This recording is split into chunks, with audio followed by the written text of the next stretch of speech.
বন্ধুরা, আমি রাজবালা মায়ের মন্দিরে এসেছি। তো সন্ধ্যাবেলা এখন তো মায়ের মন্দিরে এসেছি। চলো মাকে সবাইকে দর্শন করাই। এই যে মা এদিকে আছে, মা এইদিকে। এখানে এখন দেখতে পাচ্ছ শীতকাল বলে কোনো কেউ নেই এখানে কোথাও কেউ নেই। চলো মায়ের দর্শন করানো যাক। এই যে এখানে মা আছে, এই যে এখানে মায়ের দর্শন করানো যাক সবাইকে। এই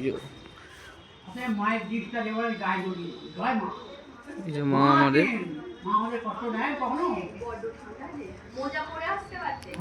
তো এখানে দেখতে পাচ্ছ এখানে কেউ নেই। এখানে বসে আছে বলে এখানে দুটো মেয়ে বসে আছে, আর কেউ নেই। এখানে আর কেউ নেই, এখানে পুরো খালি, এখানে কেউ নেই।